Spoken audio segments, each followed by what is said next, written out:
পরিস্থিতি দেখেন, ইরানকে দ্রুত হারানোর কৌশল কাজ হয়নি। এখন প্ল্যান বিতে যেতে হচ্ছে যুক্তরাষ্ট্র এবং ইসরায়েলকে। যখন এই খবর আসছে তখন পাশাপাশি খবর হচ্ছে এই, যাকে ধ্বংস করার জন্য গত 11 দিন ধরে তারা পাগলের মতো বোমা ফেলছে। হ্যাঁ দর্শক, মধ্যপ্রাচ্যের আগুন এখন এমন এক রূপ নিয়েছে যা শুধু ওই অঞ্চল নয়, আপনার আমার পকেটের টাকা এবং বিশ্ব অর্থনীতির ভবিষ্যৎ নির্ধারণ করতে যাচ্ছে।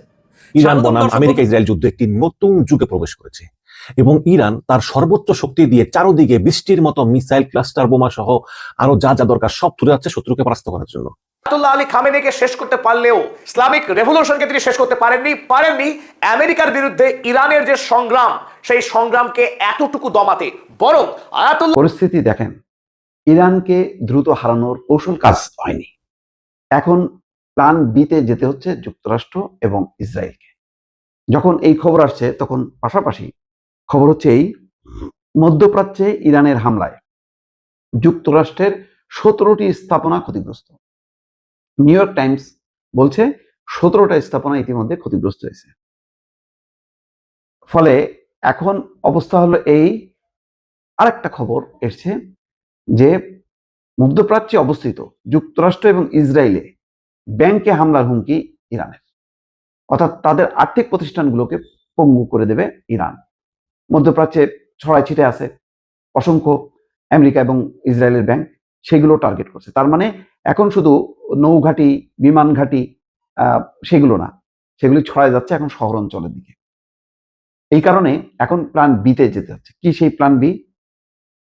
খবর হচ্ছে এই যে প্রথম তাদের যে টার্গেট ছিল যে ইরানের উপরের নেতৃত্বকে ধ্বংস করে দেয়া, সেটা তারা করেছে, কিন্তু সেটা করে দিয়ে তারা স্বস্তি পায়নি, তারা নিষ্ক্রিয় করতে পারেনি। ইরান যে ধাপে ধাপে সব নেতৃত্ব ঠিক করছে, এমনকি মুস্তফা খামেনি তাকেও যদি মেরে ফেলা হয়, তারপরে কে সব তাদের ঠিক করা আছে।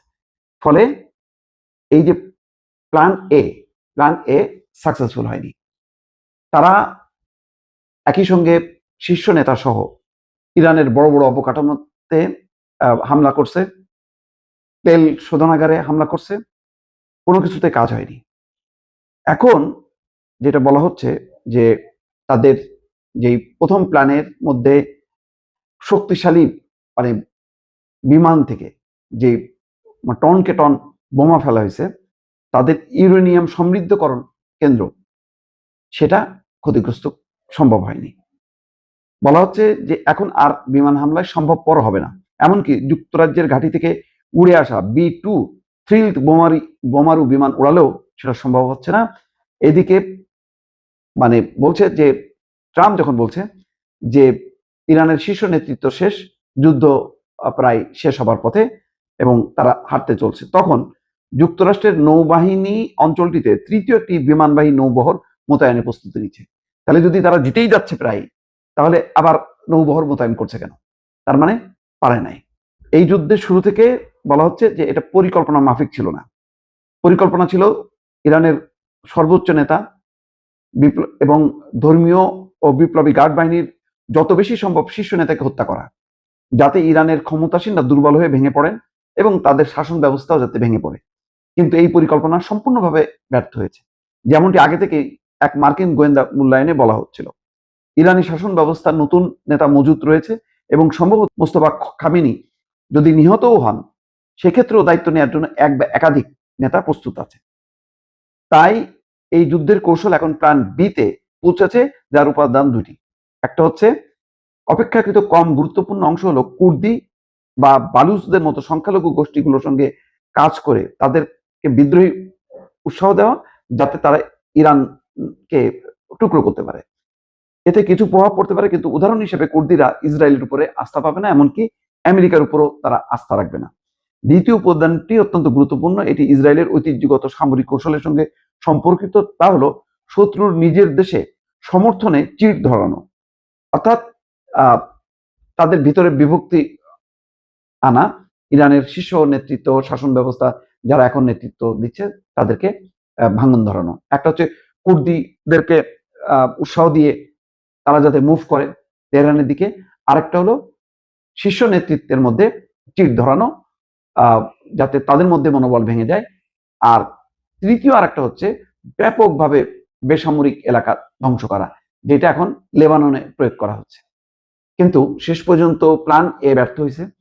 প্ল্যান বি কতখানি সফল হবে সেটাও কিন্তু নিশ্চিত না।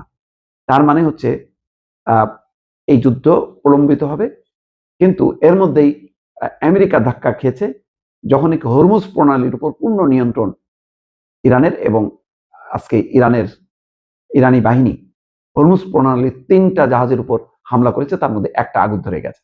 এখন এই ভয়ে অন্য জাহাজগুলো আর মুভ করবে না। সব মিলে এখন একটা বলা যায় যে প্ল্যান এ ব্যর্থ, প্ল্যান বি কতখানি সফল হবে তার কোনো নিশ্চয়তা নেই। ফলে পুরো যুদ্ধটা এলোমেলো অবস্থা। ট্রাম্প বলতে পারছে না যে এই যুদ্ধে আমরা বিজয়ী হয়েছি, সুতরাং আমরা এখান থেকে চলে আসলাম। ভাবুন তো, বিশ্বের সবচেয়ে অত্যাধুনিক এবং শক্তিশালী সামরিক জোট যদি মুহূর্তের মধ্যে পুরোপুরি অন্ধ হয়ে যায়, আর ঠিক সেই সময়েই পুরো বিশ্ব অর্থনীতির লাইফ সাপোর্টের সুইচটা যদি এমন একজনের হাতে চলে যায় যাকে ধ্বংস করার জন্য গত 11 দিন ধরে তারা পাগলের মতো বোমা ফেলছে। হ্যাঁ দর্শক, মধ্যপ্রাচ্যের আগুন এখন এমন এক রূপ নিয়েছে যা শুধু ওই অঞ্চল নয়, আপনার আমার পকেটের টাকা এবং বিশ্ব অর্থনীতির ভবিষ্যৎ নির্ধারণ করতে যাচ্ছে। স্বাগতম দর্শক বন্ধুরা, আপনাদের সকলকে আমি অনুপ বিশ্বাস। আজ এমন কিছু ঘটনা ঘটেছে যা জিওপলিটিক্যাল ইতিহাসের বইয়ে নূতন করে লেখা হবে। গত 11-12 দিন ধরে ইসরায়েল আর ইরানের মধ্যে যে সরাসরি সংঘাত চলছে তা এখন আর নিছক মিসাইল আর ড্রোনের মধ্যে সীমাবদ্ধ নেই। এটা এখন পরিণত হয়েছে মাইন্ড গেম এবং ইকোনমিক ওয়ারফেয়ারে। দুই তরফ থেকেই এমন সব চাল চালা হচ্ছে যা সরাসরি সুপার পাওয়ারদের হাঁটু কাঁপিয়ে দিচ্ছে। আমি একদম পয়েন্ট টু পয়েন্ট আপনাদের সামনে পুরো চিত্রটা তুলে ধরব, যাতে কোনো ধোঁয়াশা না থাকে। তাই কোনো অতিরিক্ত কথা নয়, চলুন সরাসরি খবরে ঢোকা যাক। আজকের ভিডিওতে আমরা মূলত 4টি গেম চেঞ্জিং বিষয় নিয়ে কথা বলবো। আজকের প্রথম বড় ব্রেকিং, ইসরায়েলের থার্ড আই বা তৃতীয় চোখ বলে পরিচিত হাইফার স্যাটেলাইট ও ইন্টেলিজেন্স সেন্টারে ইরানের সুসাইড ড্রোনের বিধ্বংসী হামলা, কিভাবে ইসরায়েলকে কার্যত অন্ধ করে দিল ইরান। দ্বিতীয় খবর, স্ট্রেট অফ হরমুজ বা হরমুজ প্রণালীতে সমুদ্রের নিচে ইরানের বারুদের জাল, কিভাবে গ্লোবাল ইকোনমির বোতামটা ইরান নিজের হাতে তুলে নিল এবং কেন ডোনাল্ড ট্রাম্প রাতে ঘুমাতে পারছেন না। তৃতীয় এবং অত্যন্ত গুরুত্বপূর্ণ বিষয় হলো সেন্টকম বা আমেরিকান মিলিটারির দাবি, তারা বলছে ইরানের 16টি মাইন বিছানো জাহাজ তারা ধ্বংস করেছে। কিন্তু এর পেছনের আসল সত্যটা কি? তেলের দাম কি $200 পার ব্যারেলে পৌঁছাতে যাচ্ছে? দর্শক, শুরু করছি প্রথম পয়েন্ট দিয়ে। হাইফাতে ঠিক কী ঘটেছে একটু গভীরভাবে ভাবুন। ইরান আর ইসরায়েলের যে যুদ্ধ, সেই যুদ্ধটা এতদিন ছিল মূলত পেশি শক্তির প্রদর্শনী, কিন্তু এখন ইরান সরাসরি ইসরায়েলের ব্রেন বা স্নায়ুতন্ত্রে আঘাত করতে শুরু করেছে। ইসরায়েলের হাইফা শহরে অবস্থিত ওফেক মিলিটারি ইন্টেলিজেন্স এবং স্যাটেলাইট সার্ভেলেন্স সেন্টার। দর্শক, এই ওফেক স্যাটেলাইট সিস্টেম হলো ইসরায়েলের জাদুকারী চোখ। পুরো মধ্যপ্রাচ্যে কোথায় কি নড়াচড়া হচ্ছে, ইরানের কোন ঘাঁটিতে কি প্রস্তুতি চলছে, এই সব কিছু ডেটা রিসিভ করা এবং প্রসেসিং করার নার্ভ সেন্টার হলো এই ওফেক। ইরানি ফোর্সেস দাবি করেছে এবং স্যাটেলাইট ইমেজেও তার প্রমাণ দিচ্ছে, তারা সুসাইড ড্রোন দিয়ে একদম নিখুঁতভাবে এই সেন্টারে আঘাত এনেছে। ড্রোনগুলো আঘাত করার পর সেখানে ভয়াবহ বিস্ফোরণ হয় এবং আগুন ধরে যায়। দেখুন, তেহরান আর ইস্পাহানে আমেরিকা আর ইসরায়েল যে বোমা বর্ষণ করেছিল, এটা তার একটা সরাসরি এবং অত্যন্ত ক্যালকুলেটেড জবাব। বিল্ডিং ভাঙলে আবার বানানো যায়, কিন্তু ইন্টেলিজেন্স সার্ভারে আঘাত করার মানে হলো শত্রুকে অন্ধ করে দেওয়া। এর ফলে ইসরায়েলের অ্যাডভান্স ওয়েপেন প্রোডাকশন এবং আগাম নজরদারির যে একটা ক্ষমতা ছিল, সেই ক্ষমতায় একটা বিশাল ধাক্কা খেয়েছে। আর ঠিক এখানেই পাল্টে যাচ্ছে পুরো খেলা। আপনি যখন শত্রুর চোখ উপড়ে নেবেন, তখন সে যতই শক্তিশালী হোক না কেন, তার আক্রমণ আর নিখুঁত হবে না। ইরান ধীরে ধীরে ধীরে ধীরে ঠিক সেই স্ট্র্যাটেজিতেই এগোচ্ছে। এবার আসুন আজকের দ্বিতীয় এবং সবচেয়ে ভয়ঙ্কর খবরে। দর্শক, পৃথিবীতে তেলের যে সাপ্লাই চেন, তার সবচেয়ে সরু এবং সবচেয়ে গুরুত্বপূর্ণ গলার নলি হলো স্ট্রেট অফ হরমুজ। বিশ্বের মোট জ্বালানির তেলের প্রায় 20-25% এই পথ দিয়ে যায়। আমেরিকান ইন্টেলিজেন্সের রাতের ঘুম হারাম হয়ে গেছে এটা দেখে যে ইরান এই হরমুজ প্রণালীর সমুদ্রের নিচে নেভাল মাইন বা বারুদি সুড়ঙ্গ বিছাতে শুরু করেছে। দেখুন, আকাশে ড্রোন বা মিসাইল উড়লে র্যাডার সেটা ধরতে পারে, আয়রন ডোম বা প্যাট্রিয়ট সিস্টেম দিয়ে সেটা ধ্বংস করা যায়, কিন্তু সমুদ্রের নিচে ঘাপটি মেরে থাকা নেভাল মাইন এটা হলো সাইলেন্ট কিলার, এটা র্যাডারে ধরা পড়ে না। ইরান যদি এখানে কয়েক হাজার মাইন বিছিয়ে রাখে এবং শত শত ছোট স্পিড বোট দিয়ে ওই এলাকা ঘিরে ফেলে, তবে এটা মুহূর্তের মধ্যে একটা মৃত্যু ফাঁদে পরিণত হবে। ডোনাল্ড ট্রাম্পের মতো মানুষ, যিনি কিনা সাধারণত হুঙ্কার দিতে ভালোবাসেন, তিনি রীতিমতো সোশ্যাল মিডিয়ায় এসে পোস্ট করে হুমকি দিয়েছেন এই বিষয়ে। তিনি কি বলেছেন শুনবেন? তিনি বলেছেন, ইরান যদি মাইন না সরায় তবে তাদের এমন পরিণতি ভোগ করতে হবে যা দুনিয়া আগে কখনো দেখেনি। কিন্তু একটু খেয়াল করুন দর্শক, ট্রাম্পের এই হুমকির পিছনে লুকিয়ে আছে চরম একটা ভয়। কারণ ট্রাম্প খুব ভালো করেই জানেন এই বোতামটা এখন আর ওয়াশিংটনের হাতে নেই, এটা তেহরানের হাতে। ট্রাম্প একদিকে যুদ্ধের হুমকি দিচ্ছেন, অন্যদিকে বলছেন তোমরা যদি মাইনগুলো সরিয়ে নাও, ভালো করে শুনবেন এই জায়গাটা, তোমরা যদি মাইনগুলো সরিয়ে নাও তবে আমরা শান্তির পথে হাঁটতে পারি। এটাকে আপনি কি বলবেন? গাজোয়ারি নাকি নিরুপায় একটা আত্মসমর্পণ? এবার আসি তৃতীয় পয়েন্টে। আমেরিকা কি চুপ করে বসে আছে? সে তো একদমই নয়। তারা দাবি করেছে হরমুজ প্রণালীর কাছে ইরানের যে ওই ছোট ছোট জাহাজগুলো ওই মাইন বিছাচ্ছিল, সেনকম বা American central command preemptive strike করে সেরকম 16টি জাহাজ ধ্বংস করেছে। তারা এর ভিডিও ফুটেজও ছেড়েছে, যা আপনারা আমাদের স্ক্রিনে অলরেডি দেখে নিয়েছেন বা দেখছেন এই মুহূর্তে। কিন্তু সিরিয়াসলি বলুন তো, এটা কি আসলেই কোনো সমাধান হলো? ইরানের কাছে তো এরকম হাজার হাজার বোট আছে। আমেরিকা হয়তো 16টা ধ্বংস করেছে, কিন্তু জলের নিচে ইতিমধ্যে কতগুলো মাইন বিছানো হয়ে গেছে তার কোনো হদিশ পেন্টাগনের কাছে নেই। এক্সপার্টরা বলছেন যদি ভুল করেও কোনো সুপার অয়েল ট্যাঙ্কার এই মাইনের সাথে ধাক্কা খায় এবং একটা বিস্ফোরণ ঘটে, তবে গ্লোবাল এনার্জি মার্কেটে এমন এক সুনামি আসবে যা সামলানোর ক্ষমতা খোদ ডোনাল্ড ট্রাম্পের নেই। তেলের দাম মুহূর্তে ব্যারেল প্রতি $150 থেকে $200 গিয়ে ঠেকবে। মানে আপনার আমার দৈনন্দিন জীবনের প্রতিটা জিনিসের দাম রকেটের মতো বেড়ে যাবে। আরব বিশ্ব থেকে শুরু করে ইউরোপ, আমেরিকা সবাইকে তখন বাধ্য হয়ে হয়তো হাঁটুর উপরে বসতে হবে।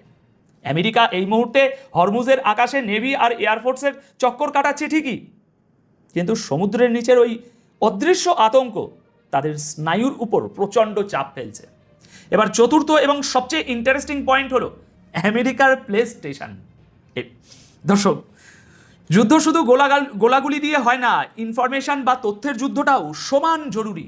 ওয়াল স্ট্রিট আর গ্লোবাল মার্কেট যখন ভয়ে কাঁপছে যে হরমুজ প্রণালী বন্ধ এই বুঝি হয়ে গেল, তখন আমেরিকার এনার্জি মিনিস্টার একটা বিশাল বড় টুইট করে বসলেন। তিনি অত্যন্ত গর্বের সাথে দাবি করলেন আমেরিকান নেভির পাহারায় আমাদের অয়েল ট্যাঙ্কারগুলো নিরাপদে হরমুজ প্রণালী পার হয়েছে, চিন্তার কোনো কারণ নেই। তাদের উদ্দেশ্য ছিল পরিষ্কার, মার্কেটকে শান্ত করা এবং নিজেদের ক্ষমতার জাহির করা। কিন্তু এরপর যা ঘটল তা আমেরিকার কূটনীতির ইতিহাসের চরম লজ্জা। ইরানি পার্লামেন্টের স্পিকার মোহাম্মদ গালিবাফ গতকাল মাঝরাতে টুইট করে এর জবাব দিলেন। তিনি বললেন, আমেরিকান নেভির পাহারায় অয়েল ট্যাঙ্কার হরমুজ পার হয়েছে? হতে পারে, হয়তো আপনারা প্লে স্টেশনে ভিডিও গেম খেলছিলেন। কই, বাস্তবে তো এমন কিছুই ঘটেনি। আর ঠিক এখানেই পাল্টে যাচ্ছে পুরো খেলা। ইরানের পররাষ্ট্রমন্ত্রী আব্বাস আরাগাচি এরপর সরাসরি এই আমেরিকান দাবিকে ফেক নিউজ বলে উড়িয়ে দিলেন। তিনি স্পষ্ট জানিয়ে দিলেন মার্কেট ম্যানিপুলেট করার জন্য আমেরিকার এই সস্তা প্রোপাগান্ডা কাজে আসবে না। আমেরিকা এই সস্তা প্রপাগান্ডা ছড়াচ্ছে। বাস্তবতা হলো ইরানের সবুজ সংকেত ছাড়া একটা মাছ ধরার নৌকারও ক্ষমতা নেই ওই হরমুজ প্রণালী পার হওয়ার। এরপর এই চরম সত্যটা যখন প্রকাশ্যে চলে এলো, যেমন আমরা এখন আলোচনা করছি, আমরা সবাই জানতে পারছি, তো এরকম যখন সারা দুনিয়ার সামনে চলে এলো, তখন সারা দুনিয়া ব্যাপারটা বুঝে হাসাহাসি শুরু করলো। তখন অপমান সইতে না পেরে আমেরিকার ওই এনার্জি মিনিস্টার চুপচাপ তার পোস্টটি ডিলিট করে দিলেন। মানে দর্শক, ভাবা যায় একটা সুপার পাওয়ার দেশের মন্ত্রীকে নিজের মিথ্যাচারের কারণে আন্তর্জাতিক মঞ্চে এভাবে লেজ গুটিয়ে পালাতে হলো নাকি বাধ্য হলো, কোনটা বলবো? দেখুন, আব্বাস আরাগাচি সাহেব এটাও মনে করিয়ে দিয়েছেন যে টুইটারে ফেক নিউজ ছড়িয়ে হয়তো কিছুক্ষণ মার্কেট শান্ত রাখা যাবে, কিন্তু ইরানের দিক থেকে যে ধ্বংসের সুনামি ধেয়ে আসছে তা থেকে বাঁচার কোনো উপায় আমেরিকার নেই। প্রিয় দর্শক, তাহলে আজকের এই পুরো আলোচনা থেকে কিন্তু একটা জিনিস একদম স্ফটিকের মতো পরিষ্কার, এই যুদ্ধ আর ইসরায়েলের সীমানায় আটকে নেই। এই যুদ্ধের ভরকেন্দ্র এখন স্ট্রেট অফ হরমুজ। এটাই সেই গলার নলি যেখান থেকেই এই যুদ্ধের সমাপ্তি লেখা হবে। আমেরিকা হয়তো আকাশে শক্তিশালী, কিন্তু এই মুহূর্তে সমুদ্রের ওই গভীরে ইরান যে বারুদের জাল বিছিয়েছে তা পুরো বিশ্বকে জিম্মি করে ফেলেছে। ডোনাল্ড ট্রাম্প এখন একটা মারাত্মক উভয় সংকটে, একদিকে তার ইগো, অন্যদিকে এই ধসে পড়তে থাকা বিশ্ব অর্থনীতি। আমি আজকের আলোচনা এখানেই শেষ করছি, কিন্তু আপনাদের কাছে আমার একটি অত্যন্ত গুরুত্বপূর্ণ প্রশ্ন আছে। পরিস্থিতি যেদিকে এগোচ্ছে তাতে আপনার কি মনে হয়? ডোনাল্ড ট্রাম্প কি তার ইগো বজায় রাখতে গিয়ে পারমাণবিক বোমার মতো কোনো চরম ধ্বংসাত্মক সিদ্ধান্ত নেবেন, নাকি গ্লোবাল ইকোনমি বাঁচাতে শেষ পর্যন্ত ইরানের শর্ত মেনে নিয়ে টেবিল টকে বসতে বাধ্য হবেন? ইরান বনাম আমেরিকা ইসরায়েল যুদ্ধ একটি নতুন যুগে প্রবেশ করেছে এবং ইরান তার সর্বোচ্চ শক্তি দিয়ে চারদিকে বৃষ্টির মতো মিসাইল, ক্লাস্টার বোমা সহ আরো যা যা দরকার সব ছুড়ে যাচ্ছে শত্রুকে পরাস্ত করার জন্য। এবং পুরো পশ্চিমা বিশ্ব ইসরায়েল সহ তারা দিশেহারা হয়ে পড়েছে। আমি খুব ইন্টারেস্টিংলি একজন সমরবিদের একটা বক্তব্য শুনলাম, খুব ভালো লেগেছে। তিনি বলতেছেন যে আমেরিকা ব্যবহার করতেছে F-35 যুদ্ধ বিমান। হ্যাঁ, F-35 হচ্ছে সবচেয়ে অ্যাডভান্স প্রযুক্তির একটা বিমান, যেটা এই ইরান থেকে আসা মিসাইল, ড্রোন এগুলো তারা আকাশেই ধ্বংস করে ফেলে যাতে এগুলো ইসরায়েলে আঘাত না হানে। তো একটা F-35 বিমান, এটার দাম হচ্ছে 90 মিলিয়ন পাউন্ড। এখন 90 মিলিয়ন পাউন্ড কত টাকা হয় আমার জানা নাই, বাট আমি শুধু একটু বলতে পারি যে 1 পাউন্ড সমান বাংলাদেশের 165 টাকা এরকম। এখন 90 মিলিয়ন পাউন্ড। তো সেই বিমান থেকে যেই ইন্টারসেপ্টর মিসাইলটা ছোড়া হয় ওই ইরান থেকে আসা মিসাইল বা ড্রোন ধ্বংস করার জন্য, সেটার দাম হচ্ছে 2 লক্ষ পাউন্ড। 2 লক্ষ পাউন্ডে প্রায় 3 কোটি টাকার মতো, বাংলাদেশি টাকায় 3 কোটি টাকার মতো। তো এগুলো কেন করা হয়? এগুলো করা হয় ইরান থেকে আসা শাহিদ ড্রোনকে ভূপাতিত করার জন্য। যে শাহিদ ড্রোনের দাম হচ্ছে মাত্র 10,000 পাউন্ড। 10,000 পাউন্ডে বাংলাদেশি টাকায় 16 লক্ষ টাকা। তাহলে দেখেন, ইরান বলতেছে আমরা যে শাহিদ ড্রোন ছুটতেছি, এই ড্রোনগুলো যদি ইসরায়েলের মাটিতে আঘাত হানে সেটা হচ্ছে আমাদের সফলতা। আর যদি এই ড্রোনগুলোকে আমেরিকা ইসরায়েল আকাশে ধ্বংস করে দেয় সেটাও আমাদের সফলতা। কারণ হচ্ছে এই যে একটা 10,000 পাউন্ডের শাহিদ ড্রোনকে ভূপাতিত করতে আমেরিকা যেই পয়সাটা খরচ করতেছে, এটা কিন্তু বিশাল একটা ইম্প্যাক্ট পড়তেছে ইকোনমিতে। হ্যাঁ, এবং এভাবে এই যুদ্ধ দিনের পর দিন কন্টিনিউ করা সম্ভব না। শাহিদ ড্রোন ওই যে আপনার ওই যে পেন্সিলের মতো, কিন্তু যে পাশে পাখাগুলো অনেক প্রসারিত। দেখা যায় যে শাহিদ ড্রোন উড়ে যাচ্ছে একা একা, অনেক পথ পাড়ি দিয়ে একটা পথে যাচ্ছে যাচ্ছে যাচ্ছে আপনি দেখবেন আকাশে নিঃসঙ্গ শাহিদ ড্রোন। তো ইরান আসলে নতুন যুগে প্রবেশ করেছে এবং তারা বৃষ্টির মতো মিসাইল ছুড়ছে। ওদিকে ইসরায়েলও থেমে নেই, তারা ইরান এবং লেবাননে ক্ষেপণাস্ত্র নিক্ষেপ করছে। অন্যদিকে ইরান জানিয়েছে তারা ইসরায়েল এবং মধ্যপ্রাচ্যে এবং আমেরিকার বিভিন্ন লক্ষ্যবস্তুতে আঘাত শুরু করেছে। হরমুজ প্রণালীর কাছে মার্কিন বাহিনী ইরানের 16টি মাইন পাতা জাহাজ ধ্বংস করে দেওয়ার দাবি করেছে। এই হরমুজ প্রণালীতে যদি ইরান আসলেই মাইন পুঁতে থাকে তাহলে কিন্তু এটা খুবই রিস্কি এবং এটা কিন্তু আসলে আর ব্যবহার করার মতো উপযুক্ত থাকবে না ভবিষ্যতেও। ইরান বলছে যে তারা তাদের সামরিক অভিযানের 35তম ধাপ শুরু করেছে। কি সেই 35তম ধাপ? এদিকে কাতারে কয়েক ঘন্টা আগে ইরানের ছোড়া ক্ষেপণাস্ত্র প্রতিহত করা হয়েছে বলে জানিয়েছেন বিবিসি সংবাদদাতা বারবারা প্লেসুসার। সৌদি আরব বলেছে যে তাদের একটি সামরিক বিমান ঘাঁটি লক্ষ্য করে ক্ষেপণাস্ত্র ছোড়া হয়েছে, সেই সাথে তাদের একটি বড় তেল ক্ষেত্রের দিকে আসা ড্রোন ভূপাতিত করা হয়েছে। সংযুক্ত আরব আমিরাত আজ সকালে বলেছে যে তারাও ইরানের ছোড়া ক্ষেপণাস্ত্র হামলার জবাব দিচ্ছে। বাহরাইন তাদের বাসিন্দাদের অনতি বিলম্বে নিরাপদে আশ্রয় নেওয়ার সতর্ক বার্তা দিচ্ছে। ইরান বলতেছে তারা এসব দেশে সামরিক স্থাপনাকে লক্ষ্য করে হামলা চালিয়েছে এবং কুয়েতে একটি মার্কিন ঘাঁটিকে লক্ষ্যবস্তু করেছে, তবে এইসব দাবি সংশ্লিষ্ট দেশগুলো নিশ্চিত করেনি। এর আগে যুক্তরাজ্যের একটি সামুদ্রিক পর্যবেক্ষণ সংস্থা জানিয়েছে যে হরমুজ প্রণালীতে একটি কার্গো জাহাজে একটি ক্ষেপণাস্ত্র আঘাত করলে তাতে আগুন ধরে যায় এবং নাবিকরা জাহাজ ত্যাগ করে। এবং যুদ্ধ শুরুর পর থেকে উপসাগরীয় এলাকা চলাচল করা জাহাজগুলোতে সন্দেহভাজন 10 ইরানি হামলা হয়েছে, মানে ইরান হামলা করেছে। আমেরিকা আশঙ্কা করতেছে যে ইরান হরমুজ প্রণালীতে মাইন বসানো শুরু করতে পারে। এর আগেও আমার ঘটনা ঘটেছিল। এদিকে গুরুত্বপূর্ণ এই নৌপথের কাছে আমেরিকা 16টি মাইন বসানো নৌযানে হামলা চালিয়েছে। আজ আমেরিকার সেন্ট্রাল কমান্ড সেন্টকম জানিয়েছে যে মার্কিন বাহিনী হরমুজ প্রণালীর কাছে ইরানের 16টি মাইন পাতা জাহাজ লক্ষ্য করে হামলা চালিয়েছে এবং তারা সেই হামলার একটি ভিডিও ফুটেজও প্রকাশ করেছে। সোমবার পেন্টাগনে এক ব্রিফিং এ আমেরিকার জয়েন্ট চিফ স্টাফের চেয়ারম্যান জেনারেল ডেন কিন বলেন যে আমরা ইরানের নৌবাহিনী ধ্বংস করে দেব। হরমুজ প্রণালীতে মাইন বসানোর চেষ্টা করলে যে কোনো ইরানি জাহাজ ধ্বংস করা হবে। এখন এমন হতে পারে যে হরমুজ প্রণালীতে এমন ভাবে ম্যান বসাবে যে আমেরিকা ট্যারিফ পাবে না। আপনারা জানেন যে হরমুজ প্রণালী হচ্ছে একটি মধ্যপ্রাচ্যের গুরুত্বপূর্ণ নৌপথ, যেখানে সম্প্রতি কন্টেইনার জাহাজগুলোতে হামলার ঘটনা ঘটেছে এবং ভিডিওতে দেখা যাচ্ছে যে বিভিন্ন আকারের জাহাজ প্রজেক্টাইলের আঘাতে বিস্ফোরিত হচ্ছে।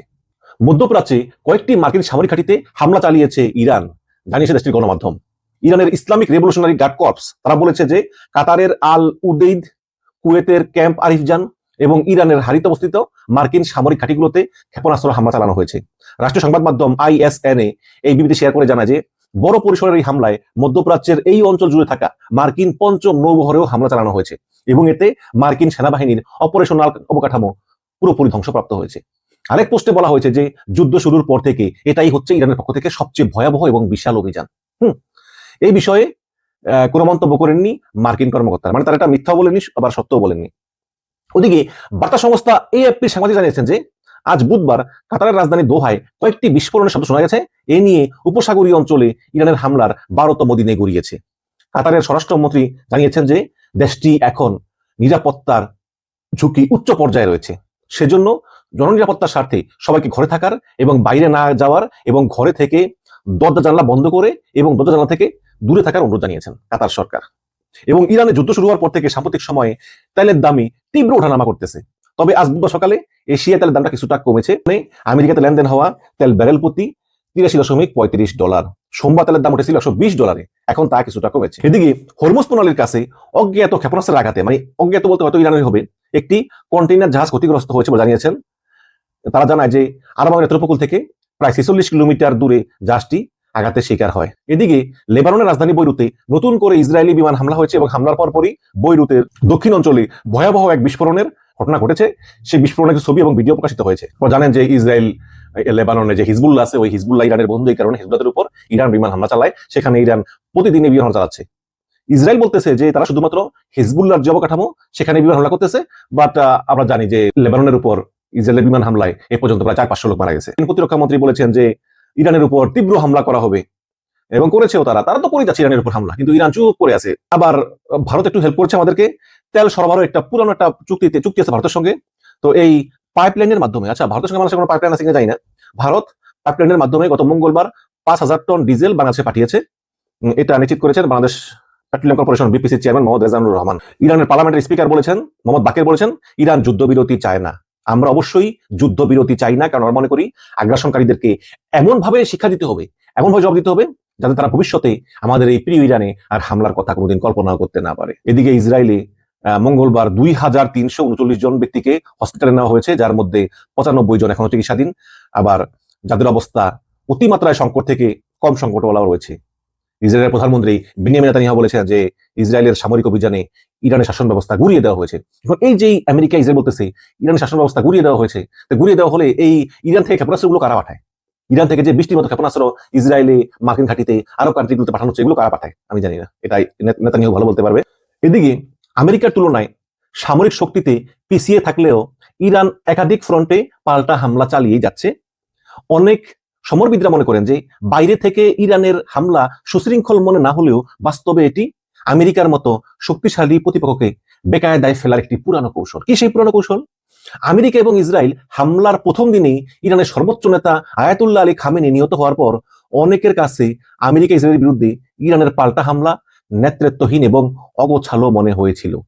অনেকের প্রশ্ন তুলেছিলেন যে ইরান কেন এই উপসাগরীয় দেশগুলো যেমন সৌদি আরব, কাতার, কুয়েত, আরব আমিরাতে হামলা চালায় কিংবা তুরস্কে বা আজারবাইজানে হামলা চালায়, কিন্তু ইরান কেন এসব দেশগুলোর সমর্থন পাওয়ার চেষ্টা না করে, অন্তত নিরপেক্ষ রাখার চেষ্টা না করে কেন তারা হামলা চালাচ্ছে? সমরবিদরা বলেছেন যে ইরানের এই পাল্টা হামলার পিছনে রয়েছে সুপরিকল্পিত যুদ্ধ কৌশল, প্রতিপক্ষের আক্রমণ সহ্য করা এবং তাকে এমন চাপে ফেলা যেন শেষ পর্যন্ত প্রতিপক্ষ যুদ্ধ থেকে সরে যেতে বাধ্য হয়। আমরা দেখছি ইরানের সেই প্ল্যান কিন্তু কাজ করতেছে। ব্রিটেনের রয়্যাল ইউনাইটেড সার্ভিসের ইনস্টিটিউটের মধ্যপ্রাচ্য নিরাপত্তা বিষয়ক বিশেষজ্ঞ বুরচু ওস্টেলিক এপিকে বলেন যে ইরানের কৌশল হচ্ছে যে ওয়াশিংটনের উপর, মানে আমেরিকার উপর এমন চাপ তৈরি করা যেন উপসাগরীয় দেশগুলো খুব বিরক্ত হয় যে কেন এগুলো তোমাদের কারণে আমাদের উপর হামলা হচ্ছে, এবং তেল গ্যাস সহ বিভিন্ন পণ্যের দাম বিশ্বব্যাপী বেড়ে যায়। আমেরিকা ও ইসরায়েলের হামলায় খামেনি সহ ইরানের শীর্ষ কর্মকর্তারা নিহত হওয়ার পর নেতৃত্বে ধাক্কা লাগলেও বর্তমানে সর্বোচ্চ নেতা হয়েছেন তার ছেলে মুস্তফা খামেনি। এবং এতে প্রমাণিত হয় যে ইরানের শাসন ব্যবস্থা, ইরানের রাষ্ট্রীয় কাঠামো একদম পুরোপুরি অক্ষত অবস্থায় আছে। কিন্তু ট্রাম্প এবং ইসরায়েল বলেছেন যে ইরানের সরকার ধ্বংস হয়ে গিয়েছে। সমরবিদরা বলেছেন যে ইরান এমন এক বাঁচা মরার লড়াইয়ে নেমেছে যেখানে আমেরিকার তুলনায় তাদের ঝুঁকি অনেক বেশি, এবং সামরিক শক্তিতে আমেরিকাকে সরাসরি পরাজিত করার ক্ষমতা ইরানের নাই, অবশ্যই নাই, কারণ আমেরিকা গিয়ে তো ইরান হামলা করবে না, সেই ইচ্ছা ইরানের নাই। তবে ইরান আশা করতেছে যে বর্তমান যুদ্ধটি মূলত বিমান হামলার মধ্যে সীমাবদ্ধ থাকলেও সেটিকে দীর্ঘায়িত করা গেলে আমেরিকার উপর পলিটিক্যালি প্রেসার বাড়বে। ট্রাম্প যে ইরানে স্থল বাহিনী পাঠাতে চায়, সেটা পাঠানোর আগে তাকে এর মূল্য নিয়ে ভাবতে হবে। এবং উত্তেজনা বাড়িয়ে ইরান এখন এমন পরিস্থিতি তৈরি করতে চায় যেন আমেরিকা যুদ্ধ থেকে বের হওয়ার পথ খুঁজতে শুরু করে, অলরেডি খুঁজতে শুরু করেছে। এটি একটি অসম যুদ্ধের পুরানো কৌশল। ইরানের ক্ষেপণাস্ত্র এবং ড্রোন সীমিত, তাই তারা হিসাব করে করে আক্রমণ করতেছে যেন সংঘাত দীর্ঘস্থায়ী হয় এবং এক সময় ট্রাম্প বলতে বাধ্য হন যথেষ্ট হয়েছে। ইরান বুঝতে পারতেছে যে আমেরিকার বিরুদ্ধে প্রচলিত পদ্ধতিতে যুদ্ধে জেতা সম্ভব নয়। এই কারণেই ইরান অনিয়মিত কৌশল ব্যবহার করতেছে। এর মধ্যে রয়েছে অর্থনৈতিক চাপ সৃষ্টি করা এবং কম খরচে আমেরিকা ইসরায়েলের বেশি ক্ষতি করা। এর অংশ হিসাবে মধ্যপ্রাচ্যে অস্ত্র তৈরি, প্রতিবেশী দেশে হামলা চালানো এবং গুরুত্বপূর্ণ হরমুজ প্রণালী কার্যত বন্ধ করে তেল এবং গ্যাসের দাম বাড়িয়ে দেওয়া। সুতরাং বাজারে চাপ, হরমুজ প্রণালীতে বাধা এবং তেলের দাম সবকিছুই আমেরিকা আসলে বেশি দিন সহ্য করতে পারবে না। এবং এই আরব দেশগুলো, গালফ কান্ট্রিগুলিও ট্রাম্পকে চাপ দিতে পারে যে তুমি এবার যুদ্ধ বন্ধ করো, কারণ আমাদের অর্থনীতি ধ্বংস হয়ে যাচ্ছে। এবং যুদ্ধ শেষে কোনো সমঝোতা হলে হয়তো ইরানকেও বড় ধরনের ছাড় দিতে হবে, হয়তো কোনো চুক্তি মুক্তি হলে, যদিও এসব চুক্তি ইসরায়েল কদিন মানবে সেটাও দেখার বিষয়। এবং যুদ্ধ শেষ হলেও আরব কান্ট্রিগুলোর সঙ্গে ইরানের সম্পর্ক আর ভালো হবে না, না হোক, এটা ইরান আসলে চায়ও না। এখন এই যুদ্ধে ইরানের লক্ষ্য একটাই, যতটা সম্ভব এগিয়ে থাকা এবং ভবিষ্যতে ইরানের সঙ্গে যাতে কেউ যুদ্ধ করতে আসলে কিরকম মূল্য দিতে হবে সেটা বুঝিয়ে দেওয়া। এবং আমি মনে করি যে ইরানের ক্ষেত্রে পুরোপুরি সফল হয়েছে। দেখো, আমি ইরান, আমি কিন্তু অন্য দেশ না, আমি ভেনেজুয়েলা না, আমি লিবিয়া না, আমি ইরাক না, আমি আফগানিস্তান না। আমার সঙ্গে যুদ্ধ করতে এলে এর পরিণতি কত ভয়াবহ হবে সেটা তোমরা দেখো। এটাই বুঝিয়ে দেওয়া, যাতে ভবিষ্যতে আর কেউ ইরানের উপর আক্রমণ করার সাহস না পায়। আমি মনে করি যে ইরান এখন পর্যন্ত এটা বোঝাতে সমর্থ হয়েছে। তারপরেও যুদ্ধ হলে ক্ষতিগ্রস্ত উভয় হয়, ইরানও ক্ষতিগ্রস্ত হয়েছে, ইসরায়েলও ক্ষতিগ্রস্ত হয়েছে, আমেরিকা তো অনেক দূরে, আমেরিকার টাকা পয়সা যাচ্ছে। তবে ইরান বুঝিয়ে দিয়েছে যে আমাদের সঙ্গে পাঙ্গা নিতে আইসো না। ধন্যবাদ।